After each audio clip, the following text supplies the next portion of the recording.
So, Artem, are we cool to start, or do you think more people will join? I think you can start, and well, the people, if they're late, that is their fault. Okay. Okay, gotcha. And one other question. As you can see, I'm not very good with Meet. I can't get my camera to work. But my question is if there are breakout rooms, if that is possible. Why do you need breakout room? Because I would put people so that they can like prep together. Okay, in so pair. yeah, It's not a like if no, not a problem. But if yes, it would be better. I mean, Russian debaters are very comfortable with like using Meet themselves, so you can ask them to create Meet groups for them, and they will be able to like join together. That's a more or less as fair app than Zoom, so they can do it themselves very easily if you ask them. Okay, thank you. Okay, folks, so I wish I can turn on my camera. If someone can help me with that as well. Like I tried to change privacies on my like laptop, but it's still not working. I don't know. I just click the camera, it says I can't do it. To give it permission at the top left, maybe where your address is.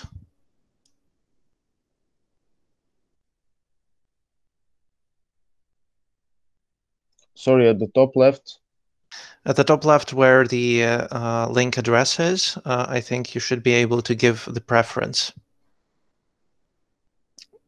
To give the permission, sorry.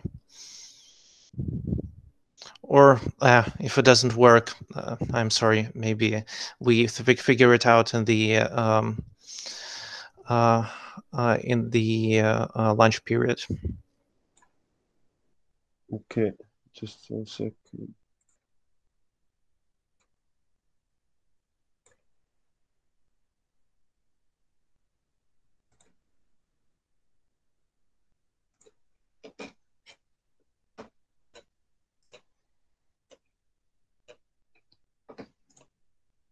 Yeah, still not working, and I have allowed like next to me.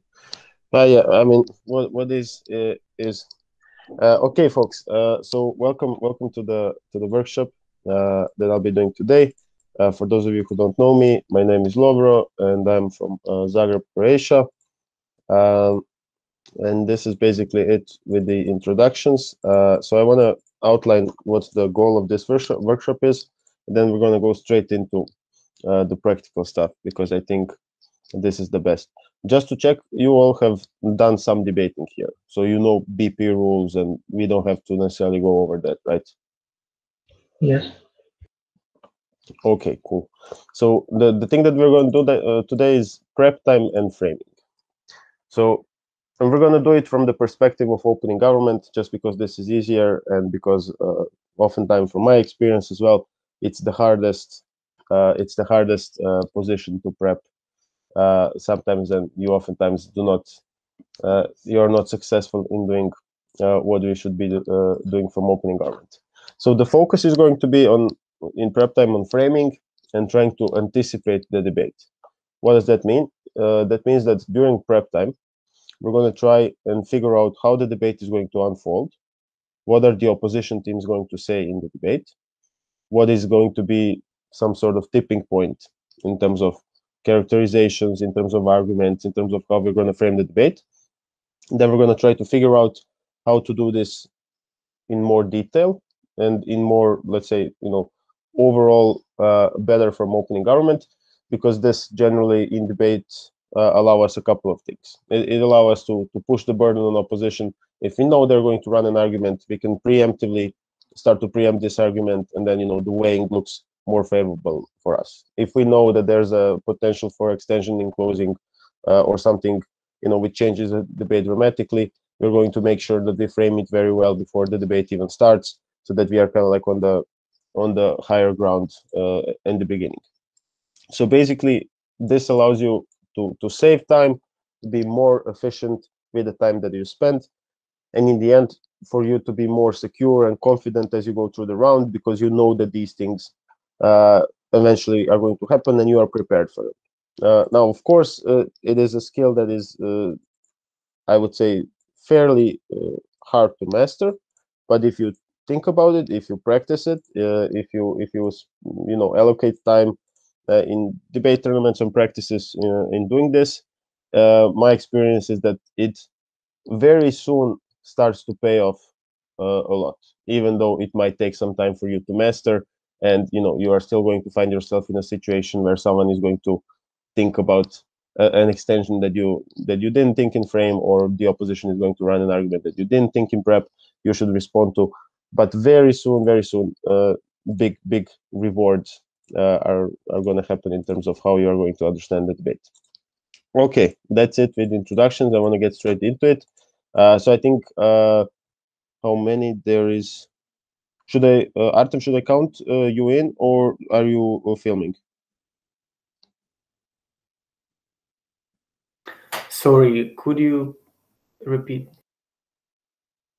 No, I was just checking how many there are participants. So there's 5 of us here, right?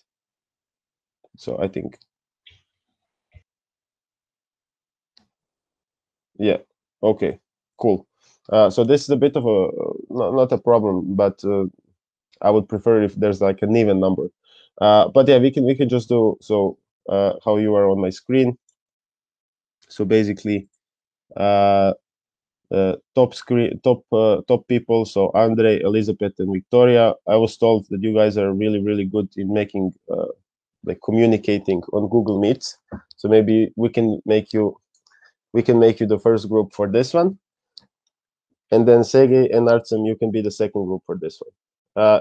Like very short. If you guys don't know how to do it, or if you are not that versatile in Meet, we can also prep individually, right? But the goal is that we kind of put you in 2 groups or in pairs here, but because there's 5 of you, so some group has to be bigger. And then you're going to prep the motion. And then after we prep the motion for 10 minutes, so it's a little bit shorter than usually, we're going to brainstorm. We're going to brainstorm what you prepped. We're going to figure out what are the things that you did really well in terms of framing, in terms of trying to outframe the opposition. We're also going to see what other things could have potentially been done, right? And so from this experience, we're going to get straight away into the practical things. Does this sound clear and cool to you guys? Do you guys have any questions with regards to how we're going to do this? I think everything's clear. Honestly, I tried to turn on my camera. That's why I missed almost everything you talked about. Could you please, in a couple of words, repeat what we're gonna do? Yeah. So basically, you're gonna get the motion, and you are going to prep like you are opening government for that motion. The emphasis in the prep is on not necessarily on building arguments, on analysis. It's on figuring out what the opposition is going to say and how you can prevent them from saying that. And the emphasis is also on framing the debate so that, for example, you cannot get extended by closing government, or so that you have a really strong strategic position entering the debate, right? So when you allocate your prep time, it's not necessarily that you guys go into the argument and then come up with 6 mechanisms for that argument. It's more important to think about strategic prep, to think about how to outframe the other team. So to sum it up really quickly in one sentence, you should map out the debate. You should think about what are the clashes going to be in the end, how are they going to unfold, and then with this knowledge, you should then create your case and have like questions that we should answer from opening arguments. It's not also necessary that you have only positive content. Good questions are good questions as well. So if you figured it out that you need to frame something, but you don't necessarily know how to do it, but you know that's important, that's maybe the best thing, right? Because you know that you need to do something, and then we can collectively be smarter and figure out how to do it. Okay, is it clear, Sergey, or should I repeat? Or and we need, in order to prep, we need to divide ourselves into 2 teams, right? Yeah. So for this first motion, I was thinking Andre, Elizabeth, and Victoria, just because they are on the top row of my meets. and then in the other group, you and Artsen. Okay, and we need to make a separate rooms in Google Meets in order to communicate, right? Yeah, I don't know if you can do this in this Meets, but Artem told me that you guys are really good in Meets, so. Well, I think that we can, if we have some time, we can communicate through some other tools like Telegram, for example. I can. See, Andre already made a group for them, so you guys need to be faster. I can make another one for them. Okay, then it's a race. Who's gonna make it faster, Andre or you guys? I'm just kidding, but yeah, Andre, if you can send another link, and then I'll send the motion very soon, and let's get on, start on with it.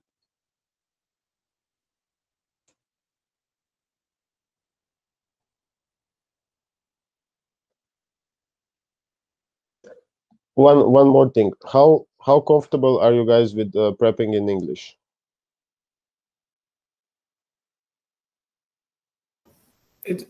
For me, it's okay.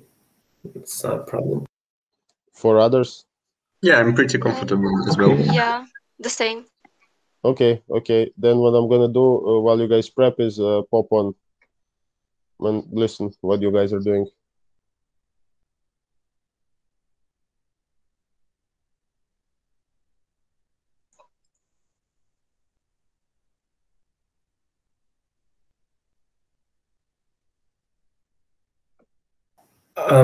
Will we get a motion for that? Yeah, of course. I'm just waiting if Andre is doing the second meet. So that's why. Okay, awesome. So I'm gonna send you the motion. Have you guys watched Braveheart? Yeah, I see the 2 links. No, about Braveheart, no, I guess. This is a motion based on Braveheart, so that's why I'm asking one. Okay, so I'm sending the info slide.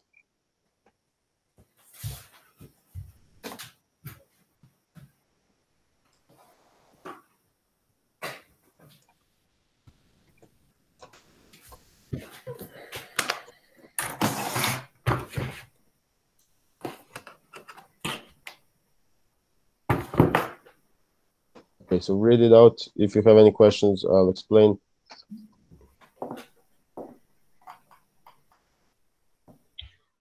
No. Okay, so remember, we are OG. We are trying to prep, outframe the opposition, strategically position ourselves in the debate. And so the first group is meeting in the first link. The second group is meeting in the second link. I will pop on from one group to the other, see how you guys are doing in prep. Maybe we can communicate there as well. So I'm speaking. Elizabeth, can you hear me? Yeah, I think she's gonna try and rejoin.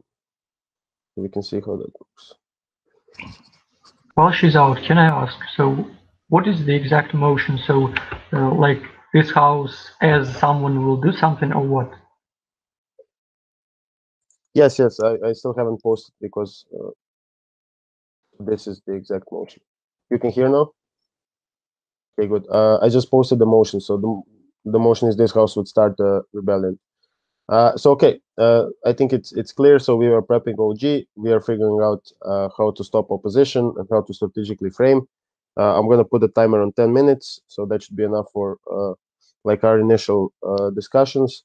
And let's get into prep groups and in the meets. So I'm gonna go to the first one at the beginning and then move to the second one. Listen, chat with you guys, and then we will come back here and deliberate all of us together on what we did. Can you please post the motion again, because I left and then all chat disappeared. Yeah. Do you need me to post the info slide again? Okay, all of us are here, I think, so we can start. So you've done your prep. I listened to some of the things, very good stuff there. So we're gonna synthesize now and see what can be done. So basically, my question is, what are the questions that you think are going to be important in the debate? What are things you do as you try to outframe the opposition, and what is strategically an important thing for you to answer in the debate?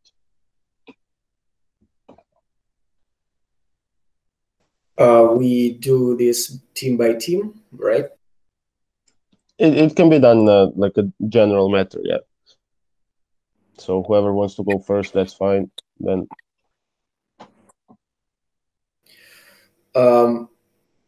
we need, if I get this clear, we need to explain the main points that we need, that we probably will play in this debate. Yeah, and the arguments pro and contra, right? more or less, yeah. You can start, and then we can see how it goes.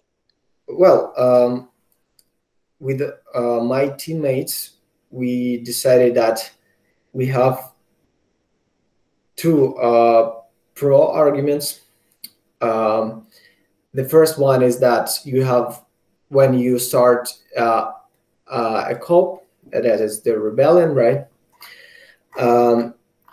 This is the chance for a community you live in. That is, probably if you're a leader, then you're very, very strongly connected to it, and you're not, and you really care about what kind of life they live, and also your relatives, probably your parents, your grandparents, and that's why it is, you think that it's your moral obligation, not the moral obligation, but your strong will for them to live freely, because only under the freedom people can live a good life, since that king was the terrible, right? King Tedward the Worst.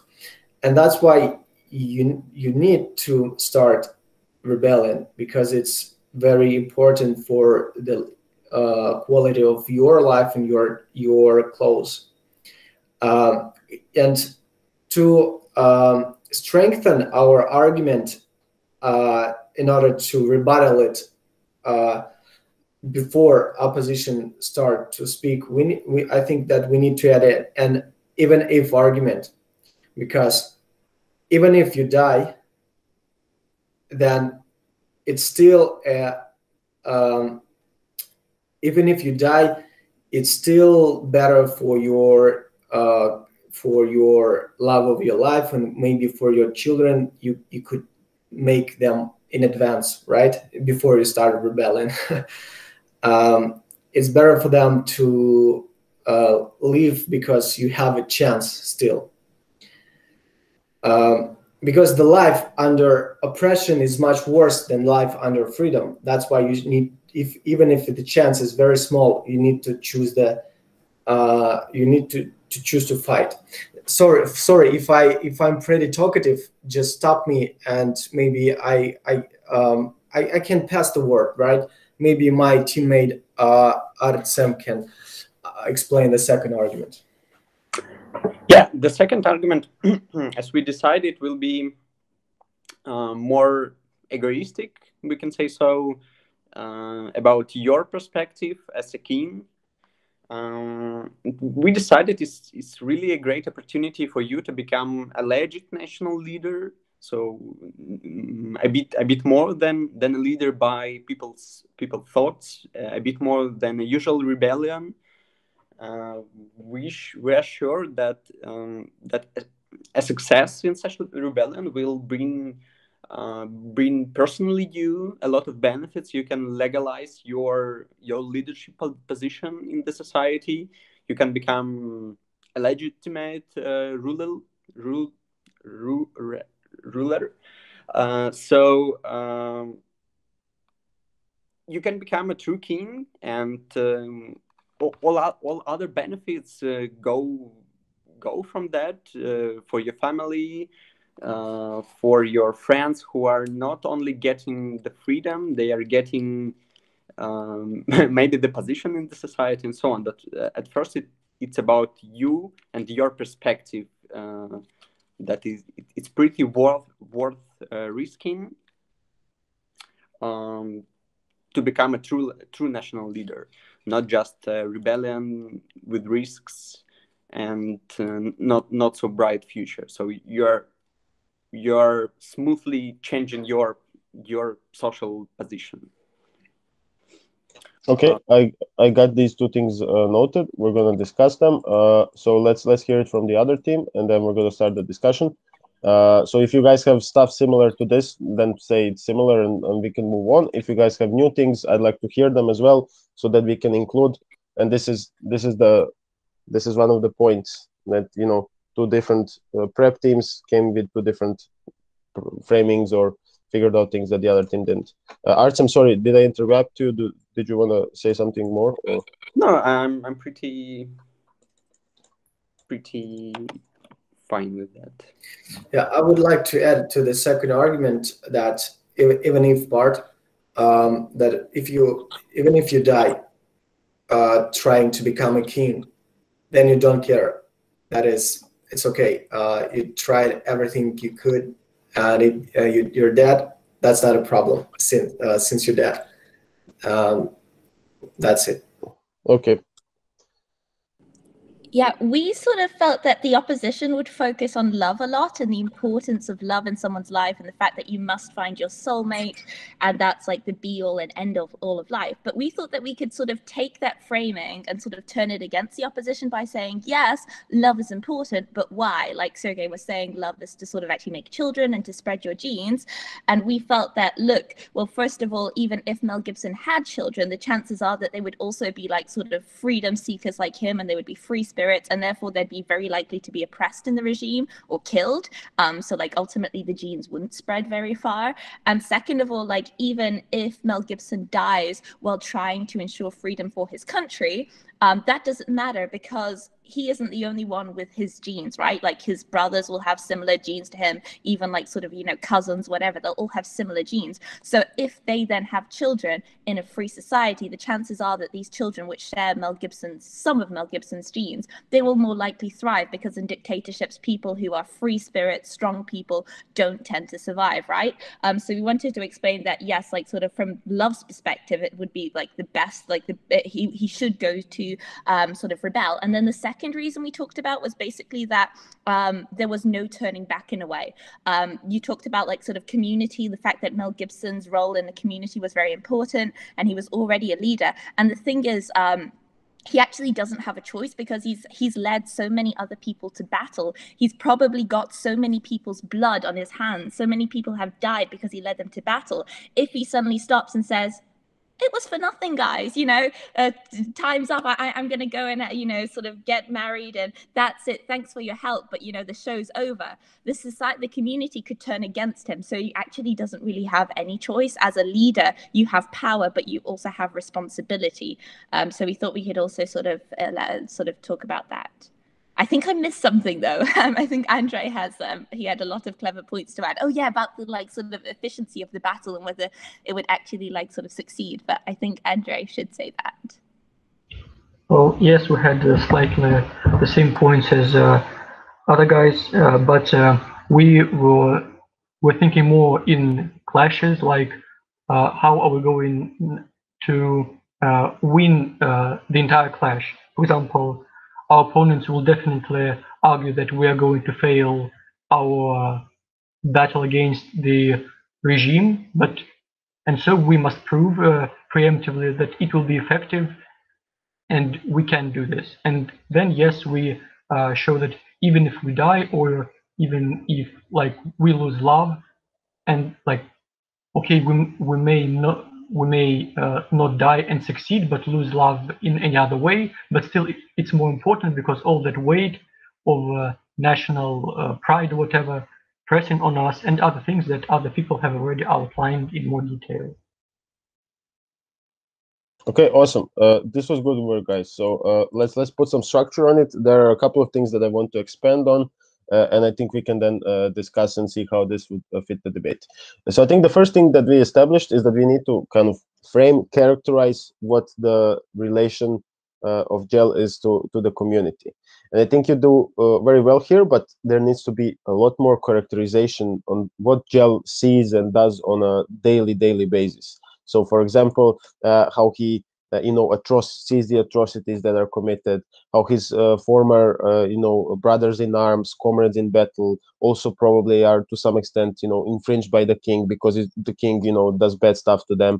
Then, like, thirdly, how does this affect him? Does he feel responsibility? Does he internalize this idea that there's action that needs to be taken? All of this is like framing that we are then using in order to create him as a person, right? To see what are his priorities, and then you can use this preemptively to clash with what you, of course, identified, and there is the other side of him, which is, I want to have a wife, I want to have kids, I want to have a stable life, blah, blah, blah. So it's important that you think strategically about the frame, how you're going to get this from the position of there are bad things happening to why Gel cares about bad things happening, right? And you can say that he probably has led people in the battle before, as you have claimed, that he's probably someone who has internalized this idea that there are things expected from him, right? Because people turn to him, because probably people ask him for help, because he has talked about to other peoples about what can we do about this horrible king as well. So this is the characterization that kind of helps you identify, or helps you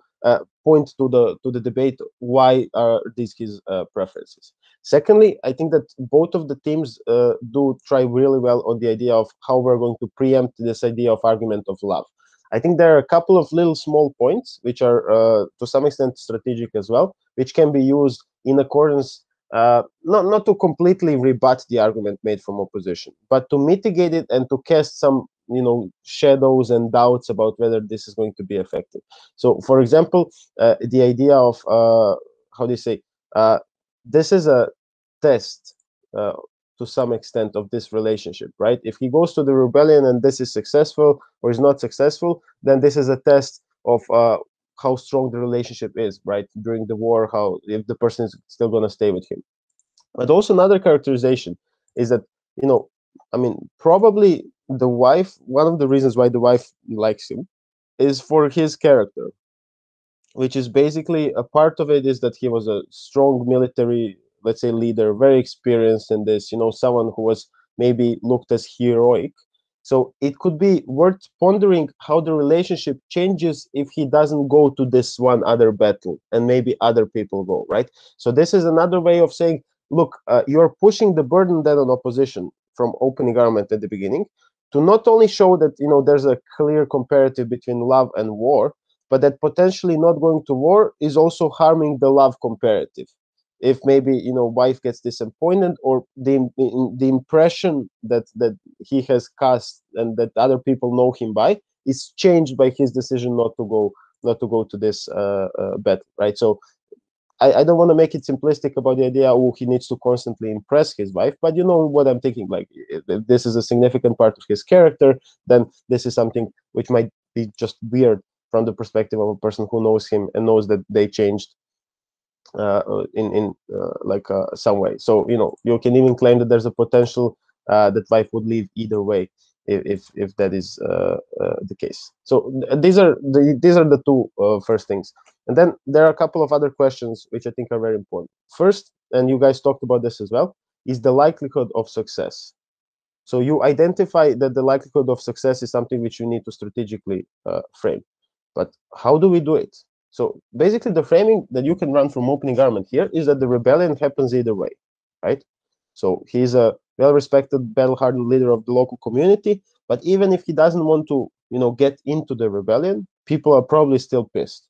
I mean, this is King Tedward the Worst. So, when you label your king the worst, they're probably really bad, given how oppressive usually kings were to people. What does that mean? That maybe there's a potential that people are really displeased by a certain policy or by taxes or by, I don't know, in the movie, the idea was like the first wed night, when you would get married and then the king or the local noble person would be able to sleep with the person you're getting married. This was really pissing off people, of course, understandably. So maybe there's like widespread discontent with this regime, which means that even if he doesn't get involved, things are still going to start to move. Maybe there's going to be a rebellion. But how do you frame it then in this strategic instance? First of all, that it's going to probably be less organized, given that he's one of the most liked and like experienced people in the community. Secondly, that it's probably going to be smaller, because some people who would only follow him into battle would not actually join if the others are doing the rebellion. And then probably thirdly, that is going to be more strategic under his leadership, given what we know from the info slide, and given that, you know, he would think about this in a more organized, let's say, way.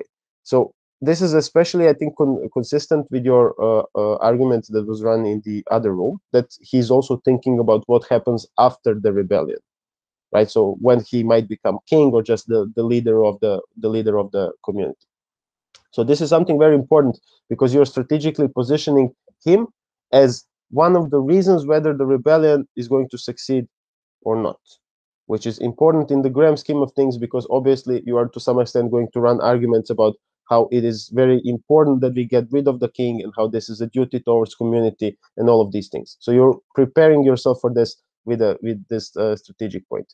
But also, there is an important part to be weighted here and introduced into the debate. And then, what is the reaction of the community if you don't do this, right? So this is an important part of framing, and then it is going to reflect your choice. So and there are a couple of people here. So probably there are people who look up to you, your neighbors, new people, you know, you meet on the street every day. Then probably they're like your comrades in arms who you did the battles before. It doesn't have to be the battle against this king specifically, but, you know, people who just live there and you were together in the army, you've been through a lot. How do they react if you do not choose to go to the rebellion? Now, what is the important thing to preempt here? The important thing to preempt is that they probably, to some extent, understand that you have just found your wife, and you probably want to go and create family and live a separate life with them. So this is something which you need to weigh off. But on the other hand, they have big expectations from you. They want you to kind of lead them. They are you know, constantly thinking about this idea of rebelling against the king, and you know, doing something in overthrowing the regime. So from here, you can probably lead it in two ways. The first one is, you know, if the rebellion succeeds, you're always going to be the one who missed out on the rebellion. So this is probably, from the perspective of community, going to suck a lot from you. But if the rebellion is like not successful, like the community is still going to remember who are the people who led them into the rebellion, who are the people who stood up to the king. So from that perspective, this is something which I think goes above of what Sergey and Artem were saying about, you know, if you're dead, you don't care. I would say that from the perspective of person who is making this choice, even if you die, there is still going to be some sort of legacy that you were the one who led the rebellion or took part in the rebellion. So the comparative is not, you know, when you are dead, you know, nothing really matters because you are dead. But it's rather, even if you die, even if it's the worst case scenario, there is something that can happen good on our side of the house, and this is that you are remembered as the leader. Similarly to this, when we talk about the issue of that, what can be run, and I think is really, really cool in terms of reducing the negative effects of risk that can come from opposition, is to say that you could be dead either way. And why is that? Because if you frame the debate as rebellion is going to happen, that means that if the rebellion fails, regardless of whether you join or not, king is going to be very pissed. And then what is king going to do after the rebellion is done? He's going to try to consolidate power. And how is he going to try to consolidate power? By, you know, gathering together all important and well-liked and well-respected people in the community. So even if you were not an active part of rebellion, once the king comes and tries to crush the rebellion, or tries to crush important people after you know, the rebellion happened, you can still be blamed, because you have the potential of maybe in the future forming another rebellion, even though you didn't partake in this particular rebellion. So this is a rather complex point of framing, but it's a one which shows that there's a possibility that you are harmed by the negative consequences of the rebellion, even if you didn't take part in it, right? Because the king is going to be, I don't care that you didn't rebel against me right now. You are too powerful. You could gather people in 10 years, and I have to cut all of these. It's like a little purge that the king is going to do, type of argument. So this is something which is interesting to think about as well. So two other things, I think, and then we're going to do this similar thing with another motion. So how is this going for you for now? Do you guys think this is useful? Do you like it? Anything that you would like me to? It's not clear for me what's the contra arguments when you don't start it. I mean, probably you're trying to delay the rebellion, right? Like the argument is it's better to wait for a couple of years for you to make your children to pass your genes into the future, or yeah, this is the argument. I mean, as I understand, the only one for the opposition, right? Or maybe there are some other arguments. I mean, I think there are other arguments for opposition, but I'll refer to this one, I think, right now with the idea of how to preempt that. So basically, one of the things that happens in opposition is definitely this idea of, you should wait, but also this idea of safety, especially the safety of your wife, who is your loved one. So I think how you can frame this is that probably you are going to be one of the top military leaders of this rebellion. So you're going to have some sort of resources, logistics, people are going to like you. So you can say that in the case that you actually do go and run with the rebellion, you have great power and great ability to hide your wife and maybe your kids if the rebellion is going to last for maybe a couple of years, or you're just in that point where you are about to have kids. You can hide them in somewhere where it's safe from the battle, basically. Something very far away from the actual battle lines, somewhere where you're going to have trusted people who are going to maybe smuggle them there. They're not going to be like revealed to the ordinary people, oh, we are the wife and maybe kids of the person who is leading the rebellion. So basically, it's in the interest of the army and your allies and people who are following you not to, for example, for them to capture your wife and your family, right? So this is something which they would both accept and you would have an interest in doing so. The comparative is that when the rebellion happens, there's probably going to be bad stuff happening. The army is probably going to go through the cities, they're going to burn things, there's going to be war, basically it's bad. And you have very little control over this. Because if you're not in the rebellion, then you cannot leverage, you cannot ask your guys or friends to save you, or you cannot provide them some sort of shelter. You are just passive there.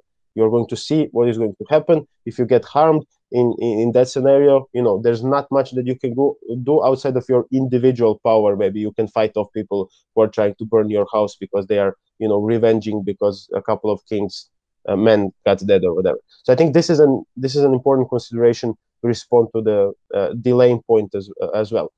In the scenario that you say that rebellion happens, right? So as you guys can see, we are tying a lot of things together. This is very useful and very good when you do preps, because once you tie all of these things together, you're creating a story, a characterization that is more resilient to attacks, right? Because one thing supports the other thing, and it is very consistent in and of itself. One last thing, and then we can open it up for discussion, questions, or how you guys see maybe something that also opened up for you during the time we talked. But this is that there is strong hope, optimism bias inside of this person. And I think this is the consequence of this person basically going through a lot of battles, going through a lot of wars, and being in a lot of danger, and then still somehow making it.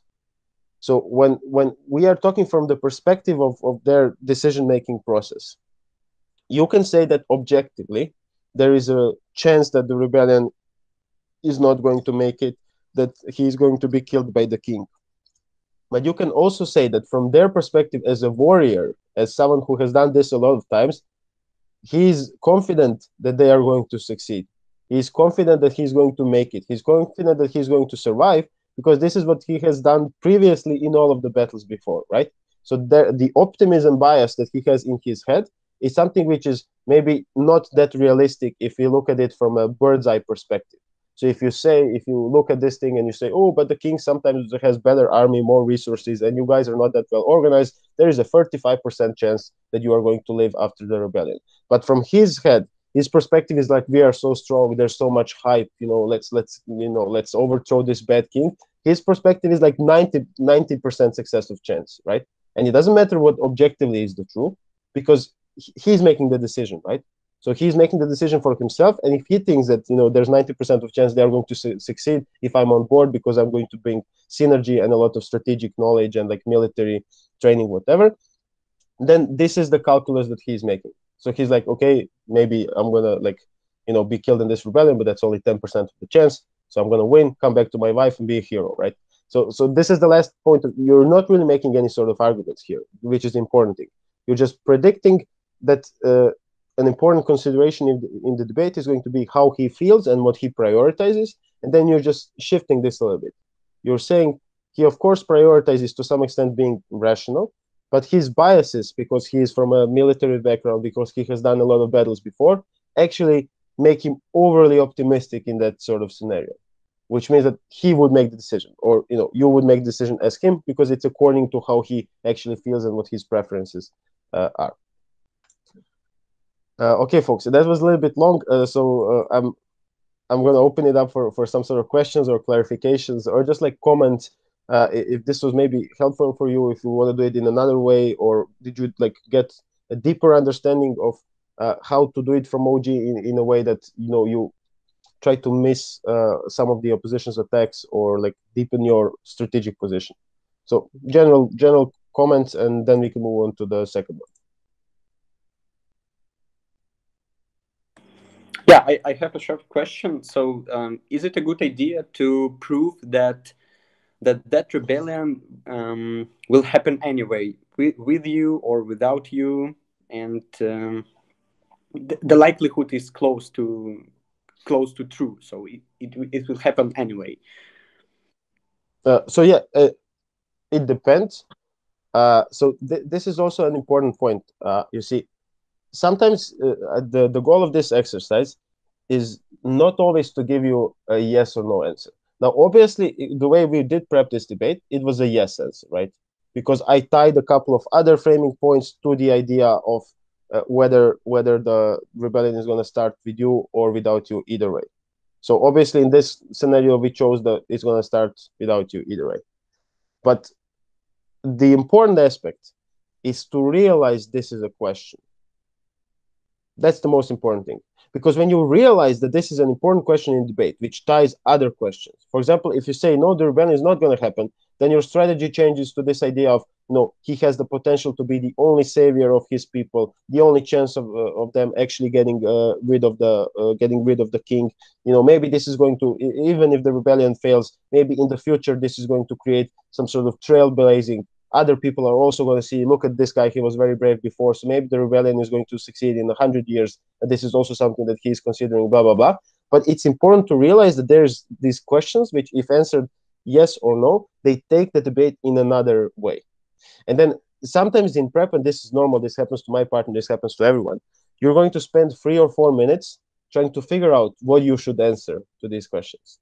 And where does the debate take you in that sort of scenario? But that's good.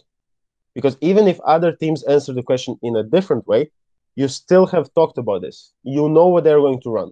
You can prepare yourself with rebuttal or with engagement. So you can say, like in this sort of scenario, if you say the rebellion is going to happen either way, and then opposition is like, no, the rebellion is not going to happen either way, you have at least discussed what happens if the rebellion doesn't happen, right? Because this is inherent to answering the question.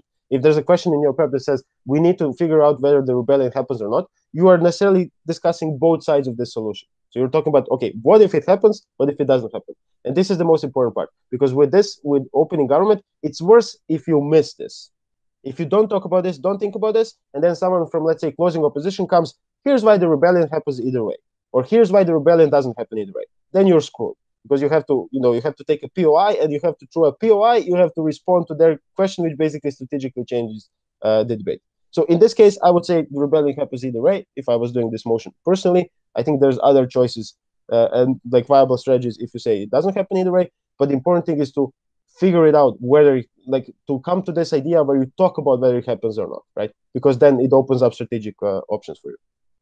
Okay, this was a very good question. Do you guys have like other things related to this or separate to this? Well, yeah, I have a general question. After debates, frequently hear the feedback.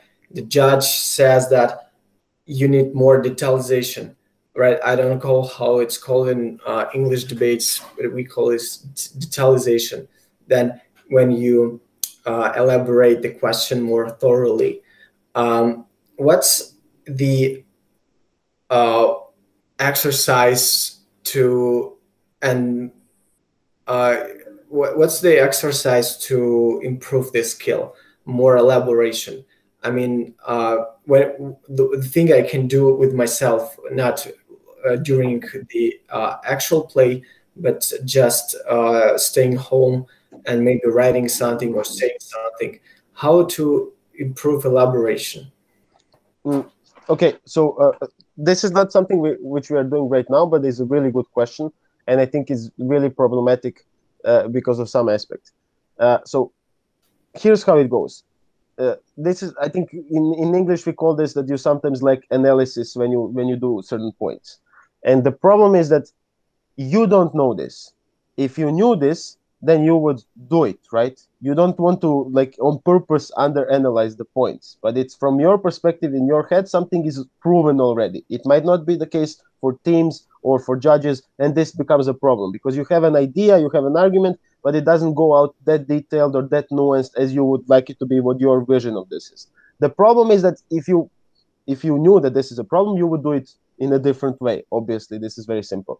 So I think the crucial part in this is feedback, in terms of asking the judges, okay, what are the additional mechanisms I should have done? What is more nuanced that I should have done here? What makes this argument better? Because this is the only way for you to figure out, or like for you, the gaps to become, clear in your head.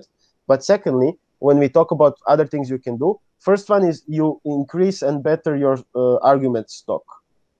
Meaning that there are a lot of stock arguments that you can run in a lot of different debates. So it can be, why the state shouldn't get more power, or why it is good to help people who are less privileged. All of these arguments which come out in a lot of debates. If you try to listen to other people and how they do this, and then get the examples that they are doing, this is very, very useful in terms of increasing the level of analysis that you have personally. But also, on the other hand, I think how you can do this as well is just to do PM speeches. So take a motion specifically where you are kind of like where you had a problem of analyzing before, and do a PM speech of 7 minutes, and then see how you did the speech, whether there were points that were underanalyzed that took you way more time than they should have in terms of explaining, and then just do these things repeatedly. This is the best measure because you are actively thinking about analysis, you are doing it because you're making a speech. And I mean, if you have a speaking partner that's also willing to do so, you can exchange your speeches. So you can be like, okay, what do you think about this? Is this proven beyond point? Because as I said, this is to some extent very connected to feedback. So you would need to have someone listening to you, but it is also not, if you consider it from the point of making stock arguments that you can run in any debate, that are very well analyzed, that you have examples for, that you got positive feedback for. And this is another way of like improving.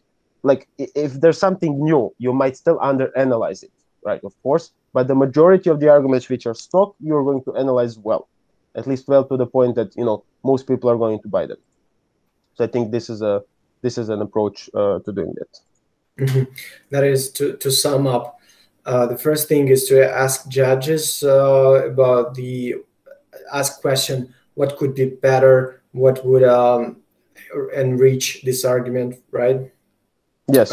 Second is PM speeches, like acting. Playing these speeches. Not doing them alone at home, trying to write it or saying it, but you mean to try to choose the PM position, right? When debating. No, I meant doing them when you are alone, like a practice. So okay. Basically, you choose a motion, you put the timer on 15 minutes, you prep, and you have to do a PM speech. So here's the thing that you can also do. There are hundreds and hundreds of debates online now. So you can literally go and do a PM speech and then compare it to a person who did a PM speech that was recorded. So sometimes you're going to be better. That's good. the more you are better than them, or you don't see any gaps in your analysis, you are going to be better.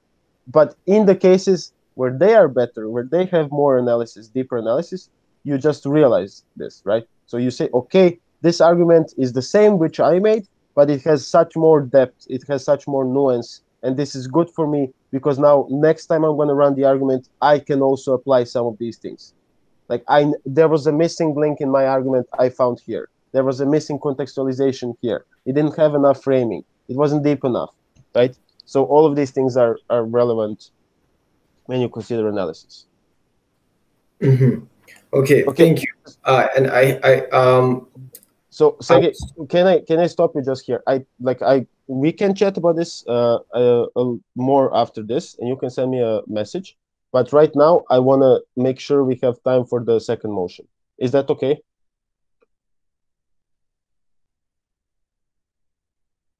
We're gonna have the second motion. Sorry, I didn't know. I thought we are finishing. No, I think we still have time until 11, right? Sorry, so, I thought we're ending. No problem at all. As I said, I'm happy to, I didn't just cut you off because I don't want to talk about you, because I think this is also an important question as well. And as much as hopefully this workshop weekend is going to be useful for you guys, you still need to have something which you can do on your own time, right? When there's no opportunity for you to get judged by someone or to have a workshop. So I think this is a good way for you to do that. But right now, let's do the second motion. So rules are the same rules. I mean, how we're going to do it is the same.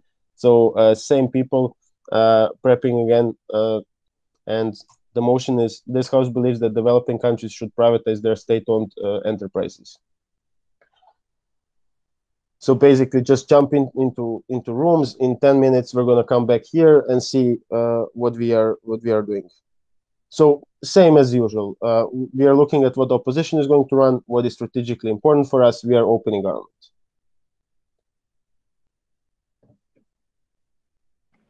I'm sorry, Andre, could you post the link again? Oh, did I just... Yeah, I'll copy it right now for you. So this is your room. And then this is the second one where Sergey and Natsuma.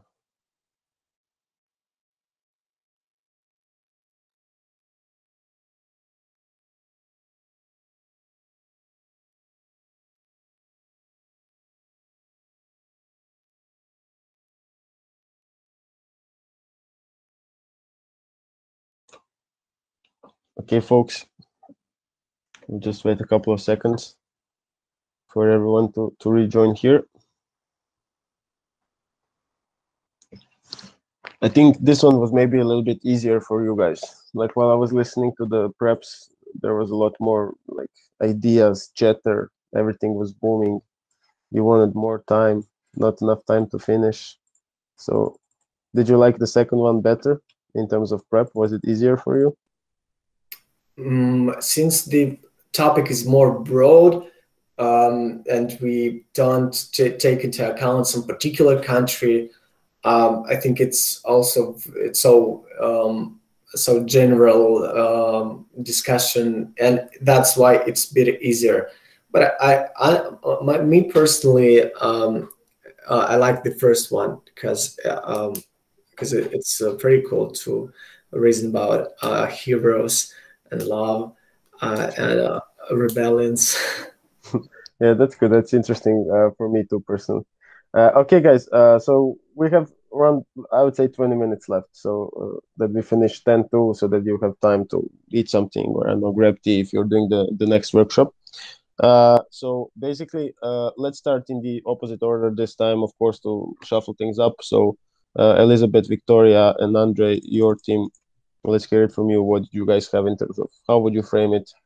What would you do with some opposition claims? Whoever wants to go first, and then others can basically. Andre, do you want to go? Because I spoke so much. I'm sorry, I took so much. Okay. So we have a couple of ideas. First of all, we would like to prove that private companies are going to run their business as efficient or even more efficient than government-owned companies, and that's why we will still get more profit from them as a society. So like taxes or more like jobs or whatever. So the society will not lose its benefits, but it will even increase. Secondly, we also talked about, and it is a short run like impact. Then we talked about more long run benefits, such as, for example, how investors can come to our country because we now have are more open with private companies, and more of them, like investors, will be willing to join our enterprises for reasons that were not linked to such governance. And we also wanted to like sort of frame that in these countries, as they are developing, it is not always a transparent system with working democratic institutions, and sometimes government-owned companies can be used even exploited by the government to exert more money and to change prices, or like make it less efficient for them economically but more efficient for them politically, and it's like not the best case, I guess. Okay, good. Victoria, Elizabeth, do you want to add something to this? Yeah, definitely.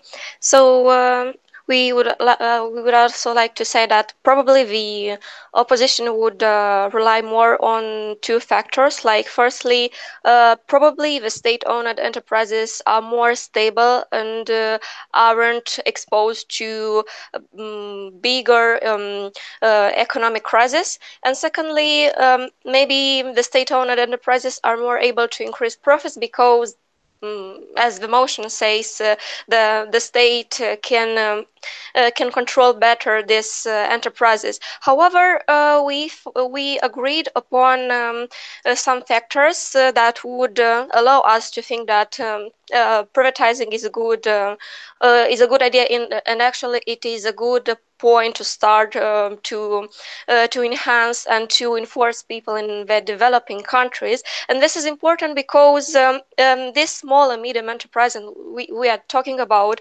may benefit greatly from funds and grants that come outside their country. And this is very paradoxically speaking, the state-owned enterprises are more like bring a more a bigger carbon footprint, for example. Yeah, so small and medium enterprises are generally more eco, and they strive for being eco because this would increase their profits. And this is important because the developing countries are coping with greater ecological problems, as we know. So another point we want to speak about is that in a state-owned enterprise, people know that they earn a certain amount of money, and also these state-owned enterprises widen the gap between poor and wealthy people, because we know that some managers at those enterprises gain a bigger wage. Yes, and of course, but about small and medium enterprises, so these enterprises might increase their profits, and so they strive for profit, and henceforth this involves more creativity from the people. And also, speaking about developing countries, it is very important for the people to be enforced, like women, and also to open social entrepreneurship to foster it, and so on. So, like, I think that yes, probably the government would make less money from these companies, but actually it has some regulatory mechanism like taxation, and also we know that the most part of the countries have a systems that say like some foreign investors can't control more than a quarter of a share of the company. Okay, thank you. Let's hear it from Sergey and Artsem if they want to add something.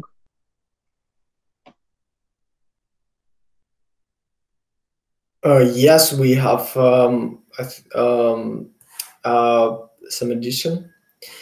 It is about investment of foreigners, that probably the developing countries suffering from a lack of investment. This investment is a great tool for saturating the weak companies of developing countries with money and expertise of that guys from the developed countries, and that's why probably no investors would ever invest into the state-owned enterprises, or do this less likely, and that's why it will increase the amount of investment. That's our addition. Okay, cool. So let's chat about these points. So I didn't understand this idea about small and medium enterprises. Why would you think that this is how the outcome would go? The way I more understand this motion is probably there'd be like a big public company or something that would be privatized by another big foreign company, or like a global conglomerate of all of these things. I don't think the point is like it's logically true. I just don't see the connection between this becoming a small and medium enterprises. But that's not particularly important. Just as I think as a point of clarification for how we envision that the debate's going to unfold. So I think like a big part of framing here is, what companies are we talking about, guys? Like what are we privatizing? The big ones, those that influence a lot of people and in very important areas like health or transportation or something like this. Yeah, no, but like that needs to be framed from OG in terms of whether this is like some sort of utilities, maybe electricity, water, telecommunications, transportation, in terms of like maybe the airline or railway, and like how does this work? But secondly, also like an important question specifically related to framing, not necessarily model here because this house believes that, but still you can talk about how it's likely to look like, is how are you going to do this? So what's the process going to be like? And then in framing, one of the most important powers that you need to harness from opening government here is that there will be competition, right? That there's not just going to be one firm that's going to give shitty conditions and then the government is going to sell, and then okay, this thing happened. So how can you do this when you don't have a model? It's basically you frame it as this is likely. And how do you frame this? Is that you say, well, there are certainly a couple of companies which are basically competitors in any field, right? So if you think about telecommunications, there are surely a couple of companies which compete in that field. If you think about transportation, if you think about maybe airlines, there are a couple of even big alliances that compete, in this sort of scenario. So you can to some extent claim that there is basically competition for a lot of these things. If you're talking about natural resources, let's say that you're selling, I don't know, oil fields to someone, or whatever, national resources extraction, there are also other companies which are competing here. So why is it very unlikely that you are going to just have a deal with one of these companies? Is basically because other ones are going to put pressure on you to make the process more open for any sort of competitor. This still doesn't mean that this is going to be a perfect process. Probably it's going to have some downsides compared to maybe someone who is more experienced with privatization, given that these countries this is not going to be, they don't have a big experience of privatizing their goods, so there's going to be some problems. I think all of us basically in this call have some experience with how privatizations can go wrong in our countries, right? Because we come from ex-communist countries. But basically, I think the comparative is for you guys to say that the international pressure and the willingness of other companies to be included means that there's going to be some sort of competition. And then when it comes to some sort of competition, you can then say that companies are going to have an incentive to offer the best deal to the government, and the government is going to be able to choose a little bit what they are going to offer. So this is one important thing where you're not basically committing to anything, but you're saying this is how the process is going to look like, you're characterizing, and from then you can then put the arguments about how this is going to mean a lot of money for the government, or not maybe laying off or like firing a lot of workers, because this is going to be the terms of privatization, right? But also, I think 2 or 3 other important things, which are all tied to what you guys talked about. So in terms of both the investor confidence and maybe like crisis resilience and some other things. So basically, there's an important point to be made here from government, which is leverage. And this is the idea. I'm satisfied with how you guys thought strategically in this debate in terms of what is the framing and how we're going to run things. But I'm less satisfied because I don't think you spend enough time on figuring out what the opposition is going to say, right? Because the opposition is necessarily going to attack you on a couple of issues here. And one of these issues is that these companies are going to be really powerful. They're going to be able to bully the government into, let's say, reducing working legislation, like working protection laws. They're going to reduce the environmental protection laws. They're going to basically be able to cater the laws in the parliament and the assembly as how they see fit, because they're going to be really powerful compared to the governments. Usually, these are not the perfect governments in terms of they have somewhat limited ability to govern really well and to regulate really well, because they're not as developed bureaucracies as, I don't know, like governments that have been there for 200 years and are fairly rich, and then they have more resources to do so. So how do you compensate for this in terms of framing? Well, you say that usually these companies are basically operating on the ground, meaning that you cannot take away these things. So if you have a railway company, you cannot take away railways. If you have a water company, you cannot take away pipelines. If you have an electricity company, you cannot take away a power plant. It's just, you cannot move this. Once you build it, it's basically there. So you say that the leverage that the government basically has is that, it's not going to obviously do this, but it has the leverage of being able to threaten a little bit and saying, look, I mean, if you don't like it, if we're going to go into a big fight over this, your things are still going to stay here and you're going to be moved out to the company. So, we can still use the things that you basically are going to leave behind, or you are operating on our basically ground and you don't have that much leverage in terms of forcing us to do something. Now, of course, this is a sliding scale argument. So still, they're going to be more powerful. But you're pushing preemptively back. You're saying they're not going to be able to be bullied, because if they are bullied, there's a very simple solution for them. And this is that they threaten the nationalization, or they threaten to kick the company once things are privatized. Of course, this has bad consequences for them in different ways, but it's just enough so that you can show that this is a threat, to show that companies are not going to be able to bully that much the government into submission, into changing laws, or into giving them too much power or whatnot. And I think two other things which are important to basically consider here is, from opposition, what are you going to get attacked on? You're going to get attacked on excess, right? So you're going to, this is how the argument is going to basically run. Given that these are countries where access to like necessities, which we are talking about here, such as electricity and water, is not that, let's say, a common norm that everyone has, which doesn't mean that there's no electricity in these countries. That would be a bad frame, and you would like get out framed of the debate pretty easily. But like people, it's not necessarily the standard as it is maybe in like Europe or like rich developed countries where everyone has it. Meaning that this is an important part of political arena and political battleground. If you give people access to electricity, or give people access to water, or you lower the price so that people can pay for that, this is very important in your political consideration in these countries. So there's very little identity politics there, and who is doing what in this aspect, but people are more focused on this, which means that regimes and people who oftentimes they are not the most democratic regimes as well, but sometimes they are democratic, what they do in status quo is they use a lot of these companies to provide goods to the people in a less price than the people would actually need to pay. So if the cost is 25, they give this to people on 20, and they use tax money to subsidize these all of these other things. So how do we resolve this problem specifically, let's say, from framing from opening government, that less people are going to have access? First of all, you can say that these things are very, very rarely differentiated based on need.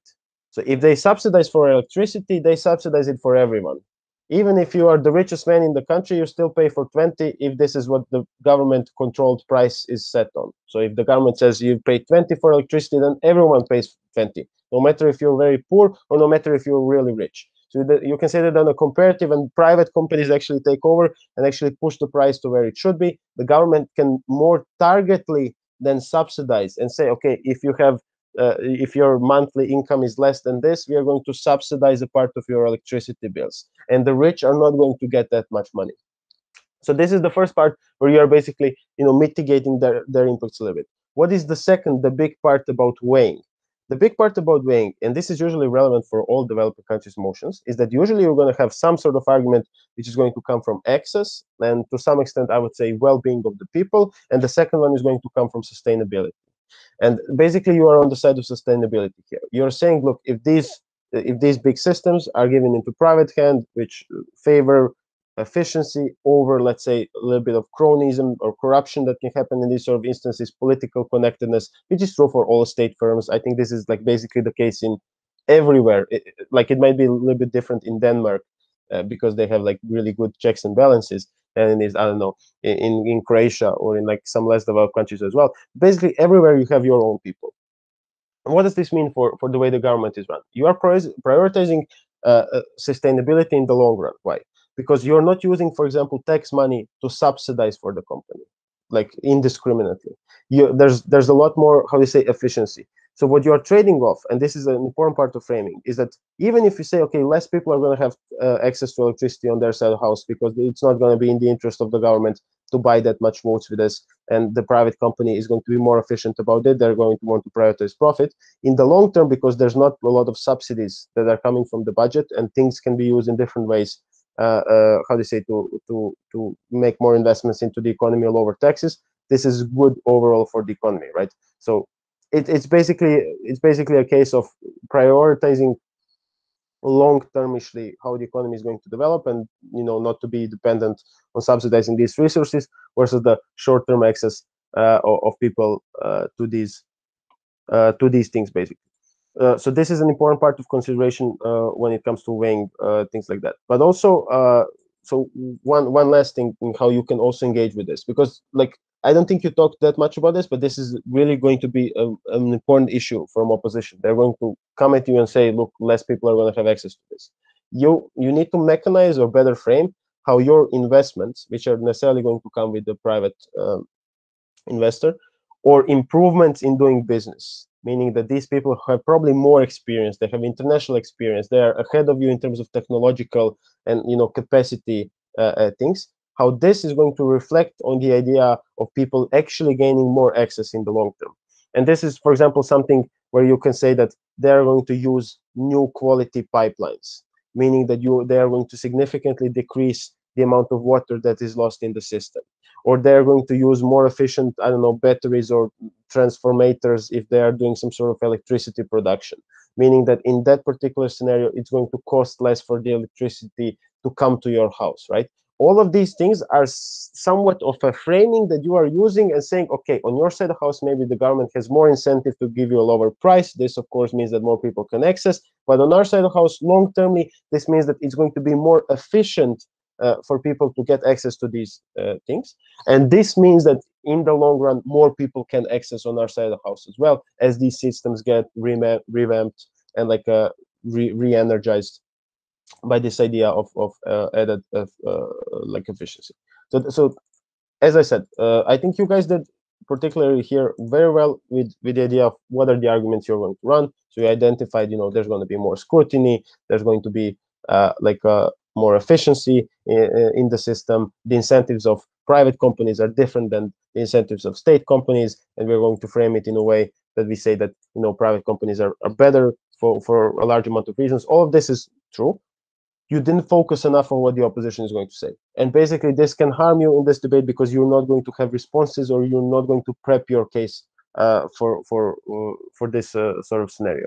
And then, like, usually what it ends up being in a debate is something which is too symmetric than you guys want it to be.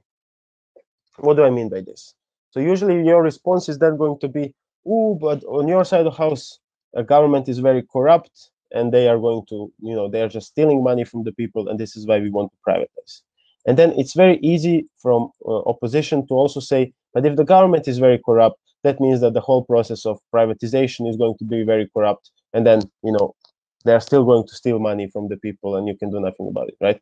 So you want to be as precise as possible, pinpoint where are the exact differences between the two systems, and show why on a comparative there's probably more influence of politics on their side of the house and all these things, right? So from my perspective, I think I'm going to wrap it up here. So I think we did some good sort of let's say feedback on this, but I'm interested in what you guys think. What are maybe some of the questions you guys have, or just like in a similar way we did it with the previous motion? The question about the democracy, we as the motion states, we're playing from the perspective of not from the perspective of developing country. Can we have an argument about the spreading of democracy, since the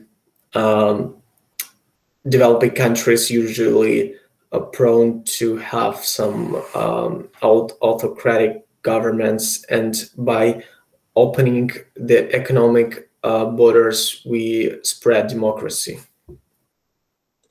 I mean, you can. Is this hard to prove? Yes. Are there probably things which happen? So is this like a fourth order, I would say, magnitude argument, in terms of there are 3 other things that need to come into place for this to happen? There are arguments which need to have less links. So, for example, I think what is a similar argument, but potentially is even more powerful, but also is definitely something which is easier to prove, is that you get economic liberalization. So, as foreign firms which come from markets which are very developed, where there is fewer state restrictions, where there is fewer state mandating, the state says, oh, the price of this needs to be from this to this. This is the regulation. It has 500 pages. You need to do it this way. These are the tariffs. Nothing comes into our country because we don't want foreign products, blah, blah. Like, of course, I'm like, characterizing, making it a little bit satirical now. But generally, the idea is when you have foreign companies which come into the country, they're going to ask and pressure the government for more liberalization, for clearer guidances on how they're going to regulate, for less regulation, for basically to remove some sort of price controls and price restrictions. And this sends signals to other people in the country who are not necessarily in the same sector as the sector which was privatized, but to normal guys, to taxi drivers. They're maybe going to now start to ask about if Uber can come, right? And if, people are going to start to ask if really the prices of taxis needs to be that high and the government really has to regulate that. This is just an example. And I think you can more easily prove that what happens is economic liberalization. And what is the consequence of this? Because the consequences of your argument is to say, the government's political grip is going to get a little bit dislodged by this. There's going to be more democracy in the end. What the premise of my argument is, government's economic grip is going to get reduced. So there's going to be less regulation. There's going to be more private enterprise. People are going to want to ask for more economic freedoms. And then if you prove this argument, then the argument about having more economic freedoms is a pre-requirement for your argument, right? Because for more economic freedom and people thinking, more freely about the market and all of this, they're going to want probably more political freedoms, or it's going to mean that the government doesn't have that much resources, doesn't employ that much people, doesn't influence people's life that much, and that means that they're going to lose grip on power, and you're going to be able to push for more democratic reforms, right? So probably in this case, I would say that this causes more economic freedom, and I would stop there. If you want to develop it further than this and show that this leads to more democratic reforms as well, I think it's possible. I think in the end, the likelihood of this, without taking into consideration other particular things, is probably not worth it, the trade-off that you're going to spend in time in which you can, more analyze some of the points or frame or rebut or whatever. Because in the end, in recent times, it has not, realistically, it has not worked that well with big countries who have gained a lot economically, but have not really liberalized in a political sense. Okay, guys, maybe we have time for one other question if someone has one, since we are close to 11. If no one else has a question, can I ask one? I just wanted to see, ask, when you're prepping yourself, do you always consider what the opposition is going to come up with first? Because sort of during prep time, I usually sort of, think of all the arguments my team will run. And then only at the very end, like when we have 4 minutes left, we're like, okay, right, what will the opposition say? How can we rebut it? So do you always start with considering what the other team will say before like building your case? Yeah, so I'm a strong proponent of this. The way I prep with my partner, sometimes when I prep with other people, it's different, but I like it less. The way we prep is we start talking from the very beginning. No silence, no time for thinking or whatever. Our first questions are, what is this motion about? What is going to happen strategically? How are we going to frame the debate? What is opposition going to say? How are we going to overcome this? And I know what the trade-off is. I am very aware of what the trade-off is. The trade-off is that when you are thinking, especially when you're opening argument, when you do not do your arguments, you're thinking, ooh, whether I'm going to have a case for 7 minutes, whether I'm going to be able to explain these things. Sure, this is something which, of course, I think is going to get better and better over time, as you're going to see more and more of very similar motions. You're going to have a concept of what arguments you can run. This is why in the beginning, when I talked about stock arguments and them being really important, they are important in a way, and they save so much time in prep. If you and your partner, for example, if you can tell to them, let's say in this particular debate, if you know an argument about why private initiative makes things more efficient, then you don't have to analyze it in prep. You just say, okay, you know that argument that we have, the stock argument about why it's better that companies are privatized, and they say, okay, yeah, good.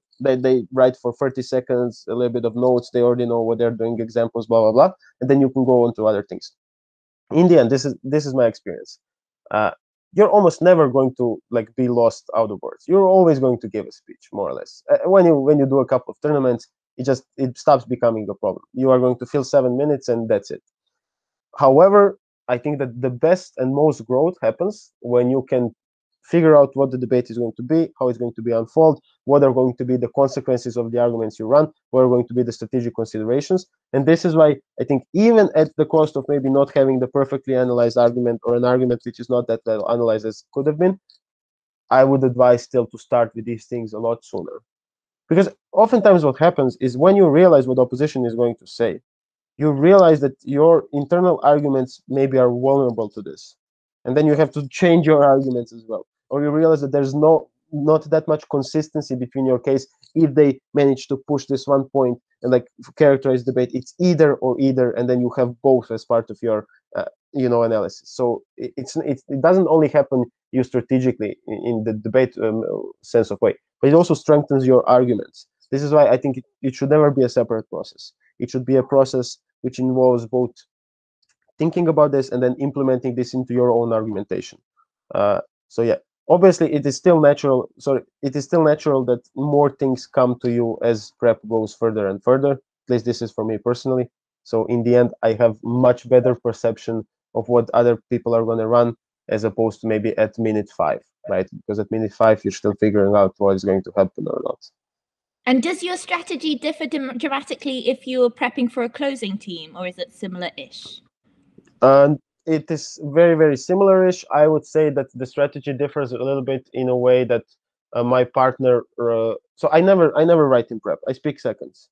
Like all of the content that we say needs to come in the first speech. Sometimes I'm going to add stuff, but this is stuff I think about while the debate happens, that my partner sends to me, and then I have time for rebuttal, then I have time for engagement. So you need to be sure. This is one of the best advices that if you have a long-term partner. Once you have settled that the partner is doing a point, that's it. The partner needs to do the point. So what I'm saying is you need to have 100% confidence that once you have stopped talking about a certain issue, then the partner is going to deliver it in a good way. What is the way to do this? Is every time they are not sure, or you are better in economics, and then you're explaining them economic points, they need to ask questions. I don't understand this. It's not clear for me. I don't get it. This is like, if you're speaking first, this is what you should be doing. If you're speaking second, this is what you should be making your partner doing. Because when it comes to this, then to tie it back to the original question, in the first half, like when we are prepping for OG or opening opposition, there's more time where I'm thinking and more time where my partner is actually writing, right? Because they're prepping their speech right away.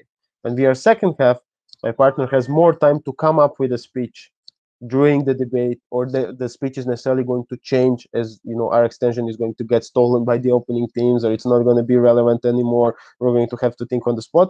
So in second half, they write less, we just talk more. But the crucial thing is that once I know that the point is settled, that's it. And I know that if it's not settled, my partner is going to ask. I might get annoyed by this. I might be like, how can you not understand this? I explained this 5 times already. But I know he's still going to ask. And that's the most important thing.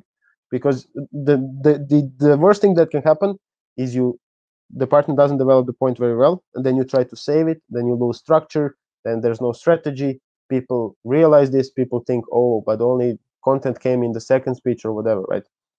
So a huge part of team dynamics is that you develop this connection with your opening. Okay, guys.